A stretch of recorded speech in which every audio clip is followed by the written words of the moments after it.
میری بیوی تو جھگڑالو عورت تھی۔ میں نے 17 سال بیوی کے ساتھ عذاب میں گزارے۔ بہت زیادہ تنگ آ کر میں نے بیوی کو طلاق دے دی اور ایک اچھی سلجھی ہوئی سے شادی کر لی۔ پھر اچانک 1 سال بعد بیوی کی ڈیلیوری تھی۔ اسے اسپتال لے کر گئے تو وہاں پر ایک کسائی کے ساتھ اپنی پہلی بیوی کو دیکھا تو ہوش اڑ گئے، کیونکہ وہاں پر تو بیوی کے ساتھ دیکھو علی، مجھ سے نوکرانی بن کر نہیں رہا جاتا۔ میں نے نہ تو تمہارے ماں کا ٹھیکہ لیا ہوا ہے اور نہ ہی تمہارے بھائی کے بچوں کا۔ نہ تو میں اتنا کھانا بنا سکتی ہوں اور نہ ہی برتن دھو سکتی ہوں۔ سمیرہ غصے سے چلا رہی تھی۔ علی پاس بیٹھا سمیرہ کا ہاتھ تھامے بولا، میری جان تھک جاتی ہوگی، اچھا چلو میں کروں گا بات امی سے، تم اپنا کیا کرنا کام۔ علی میں الگ ہونا چاہتی ہوں۔ سمیرہ یہ کہہ کر خاموش ہو گئی۔ رات کو علی امی کے پاس بیٹھا ہوا تھا۔ امی جان آپ سے ایک بات کرنی ہے۔ ماں نے ہاں میں سر ہلایا۔ ہاں میرے بچے بولو امی۔ دراصل بات یہ ہے کہ وہ ایک دفعہ چپ ہو گیا۔ امی نے پھر پوچھا، ہاں میرے بچے بولو کیا بات ہے؟ اصل میں سمیرہ آج مجھ سے کہہ رہی تھی وہ تھک جاتی ہے، اس سے گھر کے کام نہیں ہوتے۔ امی آپ سمیرہ سے گھر کے کام نہ کہا کریں۔ اور کیا میرے بیٹے؟ ماں نے پوچھا۔ علی جھجک کر بولا، ماں وہ سمیرہ الگ ہونا چاہتی ہے۔ ماں مسکرانے لگی، ہے یہ بیوی تو یہ بات ہے، اس لیے آج سارا دن وہ سوئی نہیں رہی۔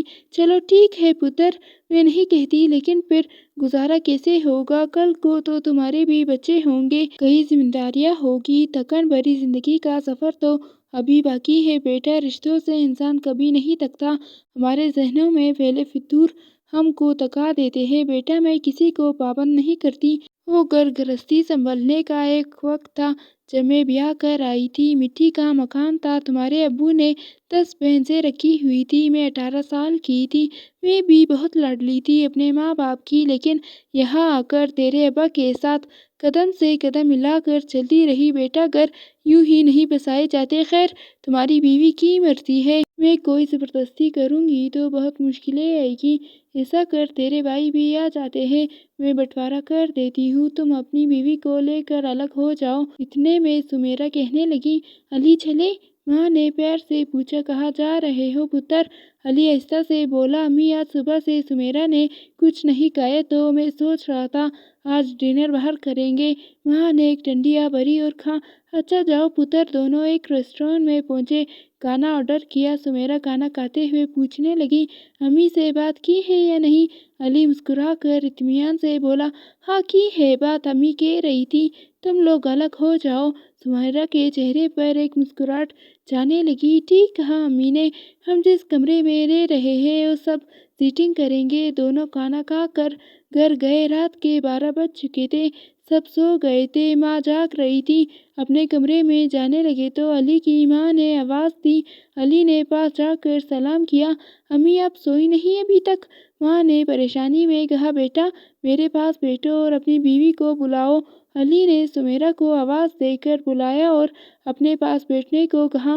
ماں سمجھانے لگی، علی تمہارے بھائی کہہ رہے ہیں سمیرہ گھر کا کوئی کام نہ کرے لیکن الگ نہ ہو۔ ماں نے سمیرہ کے سر پہ ہاتھ رکھا اور کہا، میری بچی گھر کے کیا کام کاج ہے، کھانا بنانا، برتن دھونا یا جھاڑو پونچھا؟ میری بات یاد رکھنا سمیرہ بیٹی، عورتیں گھر کو گھر نہیں جنت بناتی ہیں، اور جنت تب بنتا ہے گھر جب خوشیوں، رشتے، محبت ہو۔ اگر محبت احترام ہی نہیں تو گھر بھی ایک کھنڈر ہوتا ہے۔ سمیرہ خاموش تھی، پھر آہستہ سے بولی، لیکن خالہ میں چاہتی ہوں میں الگ رہوں۔ ماں مسکرا کر کہنے لگی، ٹھیک ہے سمیرہ بیٹی، جیسے تم چاہو، لیکن ایک وقت آئے گا پچھتاؤ گے۔ رشتوں سے بغاوت اچھی نہیں۔ میں جانتی ہوں ساس کتنی بھی اچھی کیوں نہ ہو، ساس بہو میں نوک جھوک ہوتی رہتی ہے، یہ تو زمانہ قدیم سے چلتا آ رہا ہے، لیکن اگر تمہیں میرا کام کرنے میں پریشانی ہے تو میں اپنا کھانا بھی خود بنا لیا کروں گی اور کپڑے بھی خود دھو لیا کروں گی، باقی تم صرف اپنے شوہر کے کام کیا کرنا، لیکن ہم سب کے ساتھ رہو۔ سمیرہ کی ضد تھی، بس الگ رہنا ہے۔ ماں نے بے بسی میں کہا، ٹھیک ہے جیسے تمہاری مرضی۔ الگ کر دیا گیا، گھر میں دیوار کھینچ دی گئی۔ بھائی تو نہیں چاہتے تھے، لیکن پرائے گھر سے آئی ایک لڑکی کو سب کے ساتھ رہنا اچھا نہیں لگا، خود کو آزاد سمجھنے لگی۔ اس کے چہرے پر ایک سکون تھا۔ ہم یہ نہیں کہتے اس نے الگ ہو کر کچھ غلط کیا تھا، لیکن رشتے صرف کھانا بنانے، جھاڑو پونچھے پہ ختم ہو تو سمجھ نہیں آتی یہ دوری۔ سمیرا نے کہا، علی کل بڑا ٹی وی لے کر آنا، یہ پرانا والا صحیح نہیں ہے۔ علی نے پیار سے کہا، ٹھیک ہے، ٹی وی بھی آ جائے گا۔ اب سمیرا سارا دن یا تو موبائل فون پر مصروف رہتی یا پھر ٹی وی کے سامنے۔ علی ایک ہوٹل میں ویٹر کا کام کرتا تھا۔ سارا دن وہ تھک جاتا تھا۔ محنت کرتے کرتے مالک کڑی کھوٹی باتیں بھی سنتا تھا۔ گھر جاتا تو سمیرا فون پر اپنے میکے کی بات کر رہی ہوتی۔ علی خود کھانا گرم کرتا، کھانا کھا کر سو جاتا۔ سمیرا کہنے لگی، علی میں تو کہتی ہوں ہم یہ گھر بیچ کر شہر چلے جاتے ہیں، وہاں کوئی پلاٹ خرید کر گھر بنا لیں گے۔ علی تھکا ہوا تھا۔ سمیرا پاگلوں والی باتیں نہ کرو، اللہ کا شکر ادا کرو۔ سمیرا بولی، پھر ایسا کرو، مجھے 2 لاکھ روپے دے دو۔ علی حیرانگی میں بولا، 2 لاکھ خیریت ہے نا؟ ہاں خیریت ہے، میرا بھائی دبئی جا رہا ہے تو اب کہہ رہے تھے اس کے ویزے کے 2 لاکھ کم ہیں۔ علی بے رخی میں بولا، 2 لاکھ کم ہے تو میں کیا کروں؟ میں تو خود پریشان ہوں۔ 2 لاکھ ہو تو میں کوئی کام دھندا نہ شروع کر دوں اپنا۔ سمیرا آہستہ سے بولی، ہاں پریشان نہ ہوا کرے، میں کیا سوچ رہی تھی، میرا جو گولڈ کا سیٹ ہے اس کو بیچ دیتے ہیں۔ میرے ابو سے بات ہوئی ہے، اب وہ کہہ رہے تھے ہم نیا بنوا دیں گے۔ علی غصے سے سمیرا کی طرف دیکھنے لگا، یار تم پاگل ہو گئی ہو، ابو کو منع کر دو، ان کو بولو ہمارے پاس کچھ نہیں ہے۔ سمیرا منہ بنا کر بیٹھ گئی، یہی تمہارا بھائی مانگتا تو تم گھر بھی بیچ کر اس کو پیسے دے دیتے۔ علی بہت تھکا ہوا تھا، کروٹ بدل کر بولا، اچھا یار، جو تمہارا دل کرتا ہے کرو، میں کچھ نہیں جانتا۔ دوسرے دن علی کام پہ چلا گیا۔ سمیرا نے اپنے بھائی کو فون کر کے بلایا، گولڈ کا سیٹ بیچ کر 3 لاکھ روپے اپنے بھائی کو دے دیے۔ کچھ دن گزرے، علی کی ماں کو پتہ چلا، ماں کا دل جلنے لگا۔ وہ سارا دن گدھوں کی طرح کام کرتا ہے اور بیوی نے 3 لاکھ کا سونے کا سیٹ میکے والوں کو دے دیا، یہ اس لیے الگ رہنا چاہتی تھی۔ ساس نے سمیرا کے گھر آ کر کافی شور کیا۔ سمیرا غصے سے بولی، تم کو کیا تکلیف ہے، میں گولڈ کا سیٹ بیچوں یا گھر ہمارا ہے، ہم اپنی مرضی کریں گے۔ ساس بہو میں کافی تکرار ہوا۔ علی کے بڑے بھائی نے امی سے کہا، چھوڑے امی، جب اس کو الگ کر ہی دیا ہے۔ بڑا بھائی امی کو لے کر گھر لے گیا۔ شام کو جب علی گھر آیا، سمیرا مگرمچھ کے آنسو رونے لگی، علی مجھے یہاں نہیں رہنا، بس میں تھک گئی ہوں۔ اب علی کو بہت تیز بخار تھا۔ میری جان کیا ہوا؟ اب تمہاری امی نے مجھے بہت گالیاں دی ہے، مجھے برا بھلا کہا، تمہاری امی ہماری جاسوسی کرتی ہے، اس کو کیسے پتہ چلا؟ میں نے گولڈ کا سیٹ بیچ دیا۔ علی پریشانی میں بولا، یار جس دکان پر گولڈ کا سیٹ بیچ کر آئی ہو تم، وہ میرے کزن کی ہے، شادی پہ آیا تھا، وہ بہت کم آتا ہے یہاں، اس نے بتایا تھا۔ سمیرا روتے ہوئے بولی، علی جو بھی ہے، تمہاری ماں نے مجھے گالیاں کیوں دی ہے؟ میں کل اپنی ماں کے گھر جا رہی ہوں، میں تنگ آ گئی ہوں۔ علی کا جسم بخار سے کانپ رہا تھا، آہستہ سے بولا، یار مجھے سونے دو، میں نہیں سن سکتا تمہاری بکواس۔ سمیرا کو غصہ آیا، ہاں میں تو بکواس کرتی ہوں، میں تو تمہاری دشمن ہوں، میں بس ہی سب کو بری لگتی ہوں، مجھے اتنی گالیاں دی تمہاری ماں نے اور تم کو نظر نہیں آتی میں بکواس کرتی ہوں۔ سمیرا رونے لگی۔ علی کا بخار اتنا تھا کہ نیند بے ہوشی کی حالت تھی۔ اتنے میں دروازے پر دستک ہوئی، بار بار دستک ہوتی رہی۔ سمیرا پاس بیٹھی رو رہی تھی۔ علی آہستہ سے بولا، جاؤ دیکھو کون ہے۔ سمیرا چلا کر بولی، تمہاری ماں ہی آئی ہوگی تماشا لگانے۔ علی نے ہاتھ باندھے، اللہ کے لیے چپ کرو گی سمیرا؟ علی خود اٹھا، دروازہ کھولا، سامنے ماں تھی۔ ماں نے سر پہ ہاتھ پھیرا، پتر کیا ہوا؟ آج 10 دن گزر گئے ہیں، ملنے نہیں آیا، مجھے آج پتہ نہیں کیوں دل بہت پریشان تھا، اس لیے ملنے آ گئی۔ ماں بیڈ پہ آ کر علی کے پاس بیٹھ گئی۔ علی کی آنکھوں سے پانی بہہ رہا تھا۔ ماں نے پوچھا، ارے کیا ہو میرے بچے؟ علی بولا، امی بخار ہے۔ امی نے سر پہ ہاتھ لگایا، پتر بخار تو بہت تیز ہے، دوائی لی ہے یا نہیں؟ علی نے ناں میں سر ہلایا۔ ماں سمیرا سے پوچھنے لگی کہ کچھ کھانے کو بھی دیا ہے یا نہیں؟ اب علی کیا بتاتا، اس کے ساتھ اپنے تماشے ختم نہیں ہوتے۔ علی کی حالت کافی بگڑ گئی اور جلدی سے علی کے بھائی کو بلوایا، ڈاکٹر کے پاس لے گئے۔ ڈاکٹر نے ایڈمٹ کر لیا، بخار کی وجہ سے دورے پڑ رہے تھے۔ سمیرا پاس بیٹھی ہوئی تھی۔ ماں اور بھائی کہنے لگے علی کو ذہنی سکون چاہیے تھا، سمیرا نے اس کی زندگی کو جہنم بنا رکھا ہے۔ بھائی نے علی کا پرس چیک کیا، اس میں صرف 100 روپیہ تھا۔ بھائی کافی پریشان ہوا۔ ایک دن بعد ڈاکٹر نے چھٹی دے دی۔ گھر آ کر بھائی علی کو کہنے لگا کیا ہو گیا، تم نے اپنی کیا حالت بنا رکھی ہے؟ علی خاموش رہا۔ دوسرے دن طبیعت کچھ بہتر تھی۔ علی کام پر جانے لگا تو بھائی نے ڈانٹا علی پاگل ہو گئے ہو؟ علی پریشانی میں بولا بھائی 2 دن بعد قسط دینی ہے، وہ لوگ گھر آ جائیں گے۔ بھائی نے پوچھا کیسی قسط؟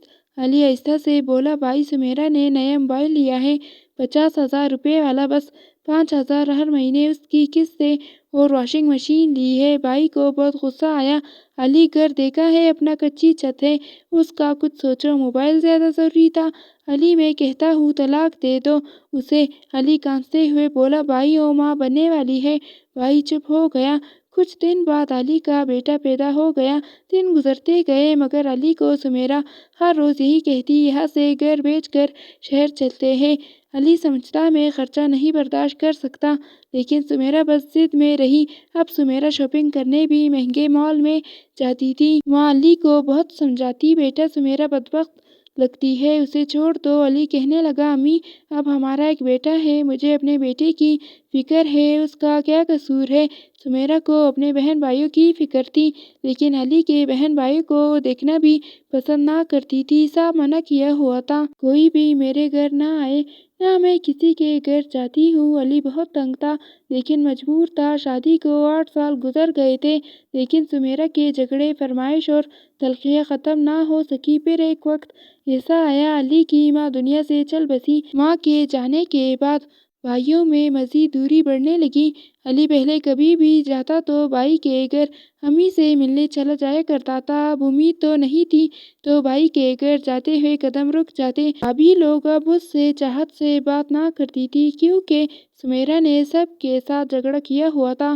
وقت گزرنے لگا، سمیرا نے مہنگے کپڑے پہنے ہوئے تھے، گھر میں فریج، بڑا ٹی وی، سب کچھ تھا، لیکن مکان کچا تھا۔ پھر دیکھتے دیکھتے علی کے دونوں بھائیوں نے پکے مکان بنا لیے، درمیان میں کچا سا گھر علی کا رہ گیا۔ یہ منظر دیکھ کر علی بہت پریشان ہوتا، دل ہی دل میں چیخ چیخ کر روتا۔ سمیرا کو سمجھانے لگا سمیرا دیکھو، دونوں بھائیوں نے لیٹر والے بڑے گھر بنا لیے ہیں اور ہم وہی کے وہی ہیں۔ سمیرا غصے سے بولی تمہارے بھائیوں کی تنخواہ 50,000 روپے ہے اور تم 30,000 کماتے ہو۔ علی غصے سے بولا میں 30,000 کماتا ہوں اور تمہارا خرچہ 50,000 ہے۔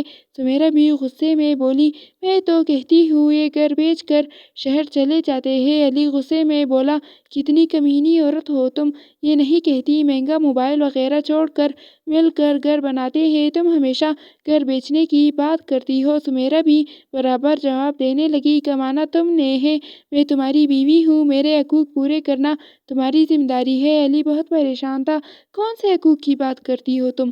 وہ بدبخت عورت ہو جس نے مجھے میری ماں، سگے بہن بھائی سے دور کر دیا، تم وہ بدبخت عورت ہو جس نے مجھے بلڈ پریشر، دل اور شوگر کا مریض بنا دیا، ارے تم وہ گندی عورت ہو جس کو قبول کر کے میں وقت سے پہلے بوڑھا ہو گیا۔ دیکھو میری آنکھوں کے گرد دھبے چیخ چیخ کر بتا رہے ہیں، میں راتوں کو سو نہیں پاتا۔ میرے بھائیوں نے بڑے بڑے گھر بنا لیے، ان کے بچے مہنگے اسکول میں پڑھ رہے ہیں اور میرا بیٹا سرکاری اسکول میں دھکے کھا رہا ہے، اور یہ سب کچھ لوٹ کر تم نے اپنے بھائیوں کو دے دیا۔ میرا کیا قصور تھا؟ بس اتنا کہ تم کو بے سہارا نہیں کرنا چاہتا تھا۔ تم کیا سمجھتی تھی میں تم سے ڈرتا ہوں؟ ارے عزت کرتا تھا تمہاری، سوچتا تھا چھوڑ دوں گا تو کہا خوار ہوتی رہے گی، کاش تم اس میں خوش رہتی جو میں کما کر لاتا۔ مہنگے کپڑے، موبائل، گالی گلوچ، جھگڑوں کو چھوڑ کر میرے قدم سے قدم ملا کر چلتی۔ علی نے غصے سے چلاتے ہوئے کہا بس سمیرا تھک گیا ہوں میں، اب تمہیں طلاق دیتا ہوں، طلاق دیتا ہوں، طلاق دیتا ہوں۔ سمیرا چیخ چیخ کر رونے لگی۔ علی ظلم نہ کرو، میں اب سنبھل جاؤں گی۔ علی نے اپنا بیٹا سمیرا سے چھینا اور دھکے دے کر سمیرا کو گھر سے نکال دیا۔ سمیرا میرے 15 سال تم نے جہنم بنا دیے تھے اور کیا کیا نہیں کیا تھا تمہارے لیے۔ سمیرا قدموں میں گر گر کر معافی مانگنے لگی، لیکن اب وقت گزر چکا تھا۔ سمیرا امی ابو کے گھر چلی گئی۔ علی کے بھائی بھابھی بھی شور سن کر آ گئے، بھائی نے مایوسی سے کہا، علی اب کیا فائدہ طلاق دینے کا؟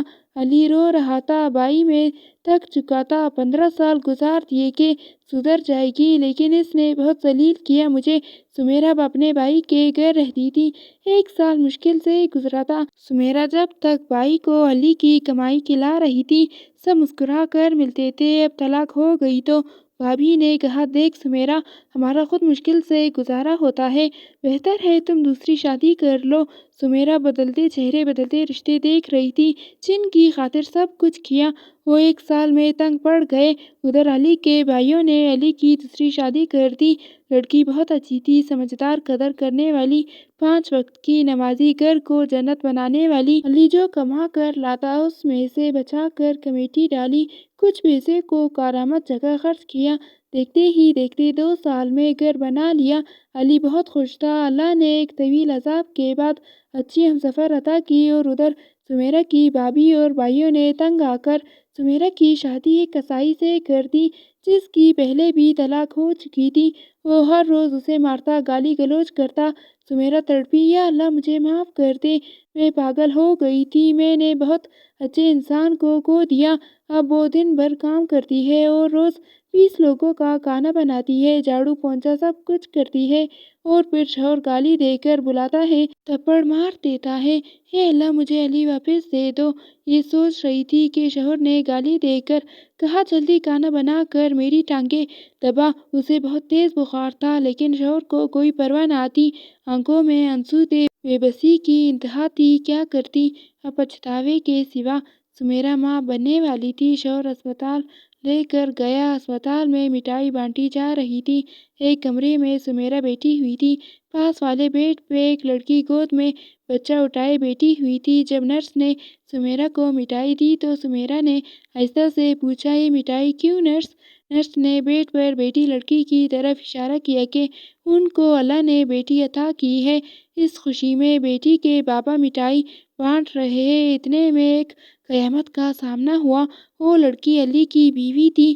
علی کمرے میں داخل ہوا، اس لڑکی کا ہاتھ تھاما، چلو میری جان، گاڑی آ گئی ہے، گھر چلے۔ بیٹی کو گود میں اٹھایا، سہارا دے کر بیوی کو لے جا رہا تھا کہ سمیرہ پہ نظر پڑی، پرانے سے کپڑے، چہرے پر زخم کا نشان، پاؤں میں پرانا سا جوتا، چہرے پہ ایک تھکن، بے بسی۔ سمیرہ نے دیکھ کر ہاتھ باندھ لیے۔ علی کچھ کہنے ہی لگا تھا کہ سمیرہ کا شوہر آ گیا، تلخ لہجے میں بولا، تو یہاں بیٹھی ہے، جا کر ڈاکٹر بلا رہی ہے، چیک اپ کروا کے جلدی آ جاؤ۔